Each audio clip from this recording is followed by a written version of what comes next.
This is Think Out Loud on OPB. I'm Dave Miller. We end this week with the Fertile Ground Festival. The showcase of new plays and works in development has been a part of the Portland theater scene since it started in 2009. This year's festival is the longest yet. It stretches for 17 days with about 80 different productions. Tamara Carroll is the festival director. Kristin Tehrani helped create one of the productions. It's called When I Was a Mexican, a Bollywood musical. It's great to have both of you on Think Out Loud. Nice to be here. Yeah, Thanks thanks for having us. Tamara first. I gave the number, 80-something productions as a part of this festival, but can you give us just a sense for the range, the variety of productions? Yeah, so the range is both like genre, but also, as you were saying, stages of development. So in terms of stages of development, we have, staged readings of scripts. Some are musicals in development that are sharing a script and then like a few songs. I think that's probably Kristin's situation. And fully staged world premieres. And then there's clown, there's performance art, movement, dance, and a lot of theater. What's the idea of having the pieces in development side of this? For example, how much might a work change from what someone might see tomorrow night at a reading, and what the piece might end up being 2 years from now? Oh, tremendously. So, I mean, the reason that we have these development opportunities is that you really don't know what is going to work until you add the ingredient of the audience, or till you hear it out loud, or till you start to put it on its feet. You make all kinds of discoveries. So I was working on a production last year that we brought back for Fertile Ground this year, and it changed hugely, and that was just a one-person show. So Fertile Ground itself could see, audience goers could see the development of a single piece if they go to successive years. Yeah, absolutely. We have I'm going to forget the number, but, at least half a dozen-ish shows this year that were part of the festival last year. And then one of the shows at Artist Repertory Theater, Apple Hunters, started as just a one-off staged reading in Fertile Ground, I think 3 years ago, something like that. And now it's world premiere as part of Fertile Ground. What's the selection process like? It seems, I don't know if it's more challenging or different than, given just the different life stages that these works are in.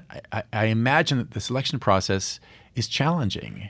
Actually, this is the best thing about Fertile Ground, is that there is no selection process. It is, it is all are welcome. So anybody who has a show that they want to put up, there is a small registration fee, which is to cover like administrative costs, and then we advertise. We are the sort of marketing platform for the festival as a whole.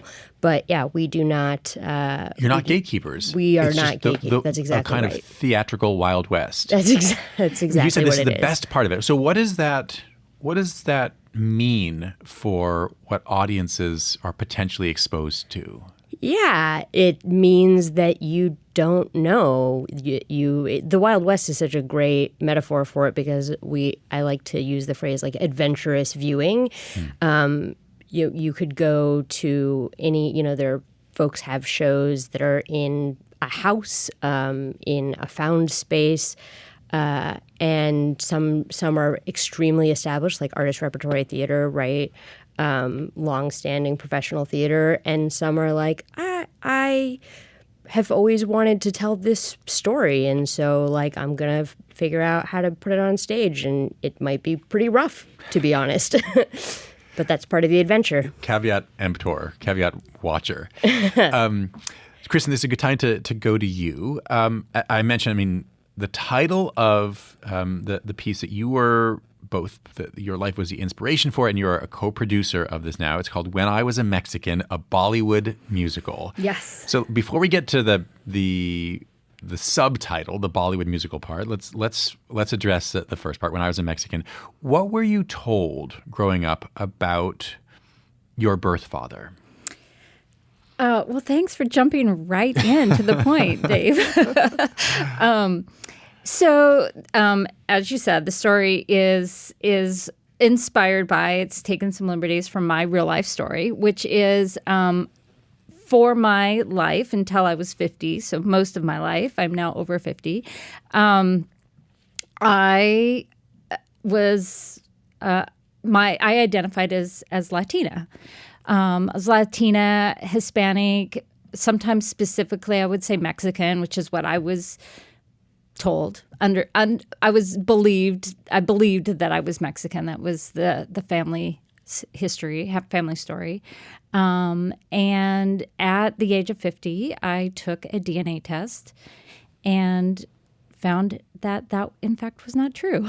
And the story follows that journey.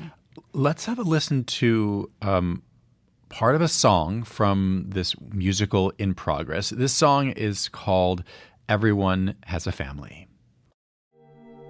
Everyone has a family. Everyone has someone they can say, hey, she looks like me. Or at least she looks at me.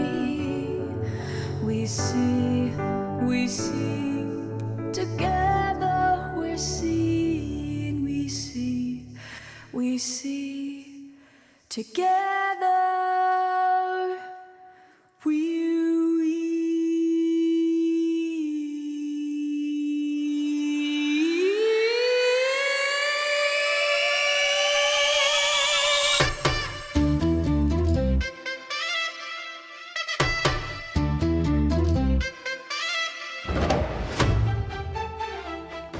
The song really does help us hear sort of both sides of the title of this new work all together. The lyrics, they start, everyone has a family, everyone has someone they can say, hey, she looks like me. What does this song mean to you? Well, I think that is pretty much, that's a great question. I wasn't prepared for that question. I think the words kind of say it for themselves, really. I did grow up in a family that I'm the only one that has the features that I have, the dark hair, the dark eyes. In an unrelated longer story, I also have a different last name. And so I think that's what it says, like what it feels like to have to feel that difference. Did you identify? You said you called yourself Latina or Hispanic. I guess I'm wondering how deeply you identified with Mexican culture growing up and into your adulthood. That's a great question, because I identified as much as I possibly could. Honestly, I would identify it in a census record. I was born Hispanic Latino. But I also recognized that although I may have said I'm Mexican, I didn't know what that meant culturally. Like I wasn't culturally raised bicultural or biracial. You were raised in a white family? Correct. Yeah. Mm-hmm. And so that's why I say I would generally say I'm Latina or I'm Hispanic, because that felt more genuine and accurate than to say I was Mexican. In the musical, before your character, and I do understand that there are liberties, that it's like sort of a fictionalized theatrical production, but with some basis in reality. But with that caveat, in the musical, before your character takes a DNA test, someone tells her, be careful with this. I've been here long enough to see what happens. Oh, I'm just curious. I just want to find my roots. I just want to connect with my family. It's what they all say. Everyone sounds like a commercial, all fun and games, till the results roll in, this character says. And she says, then the demons come out. Did you have any of those concerns yourself before you took the test? I didn't, actually. I didn't have those concerns. I felt pretty comfortable, but also curious. I kind of call it, I was in a trust but verify kind of place. I trusted that what I believed was true, but let's just go ahead and verify it. There was enough information that made me want to verify it. Can you tell us about the moment that the results came in? What did it say, first of all? It said that I was South Asian. I was of Indian descent and 50%. So very solidly 50% South Asian. What went through your mind when you saw that?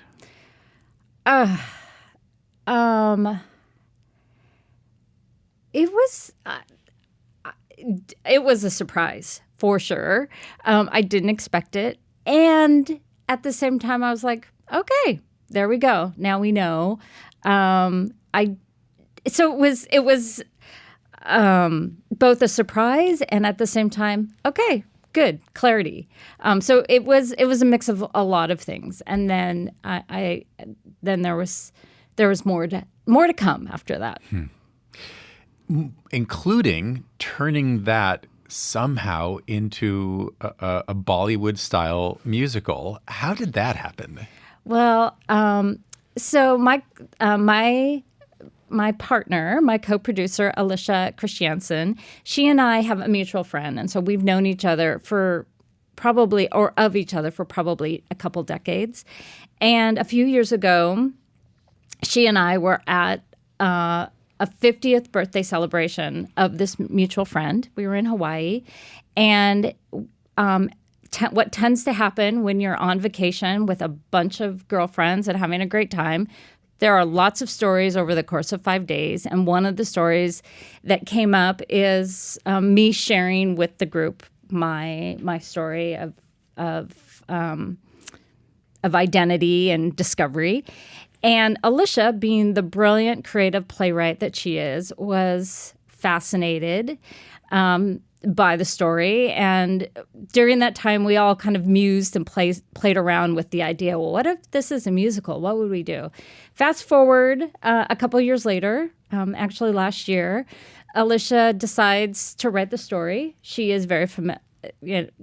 I'll skip to that in a second. She decides, with my permission, hey, how do you feel about this? So I jumped on board. She is the primary writer, and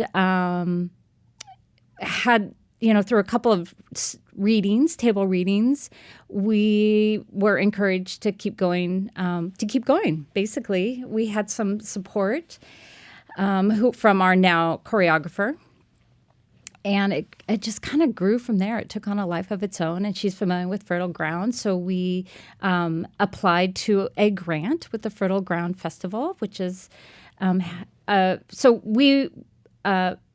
let Tam go back to that about the grant process, but we are one of 7, I think, recipients of the GROW grant, and that's what got us here today. So, right. So, Tamara, what is the GROW program? Yeah, so the GROW program was started in 2021 for the 2021 festival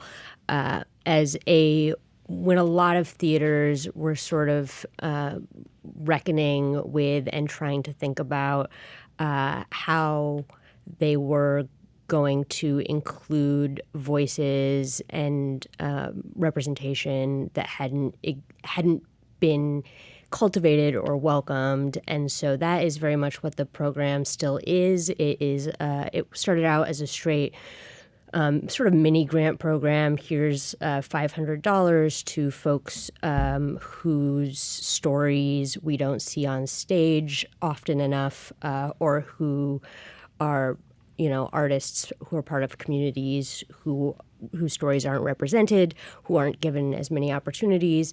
And then and this year we've expanded that program a little bit to include, in addition to it's sort of a project grant to produce a show in the festival, but we've added like a mentorship component, folks who are recipients of that or participants in the program are given guaranteed space in a festival venue, so they have like a little bit of additional production support, and they have a mentor who's someone who works in the field that has some alignment with their discipline or their subject matter.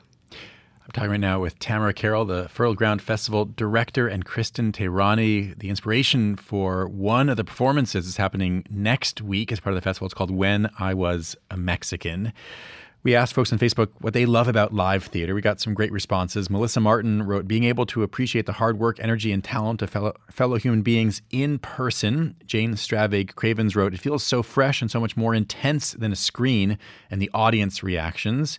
And Tasha Danner wrote, being in the same room with others experiencing the myriad human emotions expressed on stage, there is an electricity and excitement that exists when one knows it could all fall to pieces, unlike in a film, which has been edited and shot at multiple angles. Kristin, let's listen to another song from the new musical. This is called The Sisters You Choose. You choose sisters, they are yours for life. Those sisters you lose, not worth the strife. Better than blood, thicker than mud. The sisters you choose. You choose sisters. Kristin, do you have a sense for how it would have been different for you if you'd gotten this news, done this DNA test at a different point in your life? You said you were 50. I'm wondering if you'd been 40 or 30 or 20. You know, I actually have thought about that a lot, and I don't know the answer to that, quite honestly. I think in every one of those stages of my life, it could have gone either way, honestly. What I feel about finding out at the age of 50 is just kind of the life experience and the maturity and the groundedness that I had that I would not have had at 40 or 30. That just sort of takes the results more in stride and I guess I'm fumbling with my words a little bit to say that I think any age would have had its pros and cons, but definitely with age comes more wisdom and maturity to be able to accept what comes next. When I Was a Mexican, a Bollywood musical, will be at the Lincoln Hall, the basement of Lincoln Hall at PSU. There are 3 performances next Wednesday, April 22nd at 7 p.m., Saturday, April 25th at 5 p.m., and Sunday, April 26th at noon. Kristin Tehrani and Tamara Carroll, thanks so much for joining us. Thank you. Thanks for having us. Tamara Carroll is the Fertile Ground Festival director. Monday on the show, hundreds of millions of Ponderosa pine are dying because of climate change and nearly a century of fire suppression. We'll talk about the history and the tenuous future of these iconic trees with Gary Ferguson. The Portland writer's latest book is called The Twilight Forest, an elegy for Ponderosa in a Changing West. Our production staff includes Malia Fass, Rolly Hernandez, Gemma DiCarlo, senior producer Allison Frost, and managing producer Shiraz Sadiq. Nalene Silva and Layla Isbell engineer the show from the Gert Boyle studio. Our technical director is Stephen Cray, and our executive producer is Sage Van Wing. Thanks so much for tuning in to Think Out Loud on OPB and KLCC this week. I'm Dave Miller. Have a great weekend.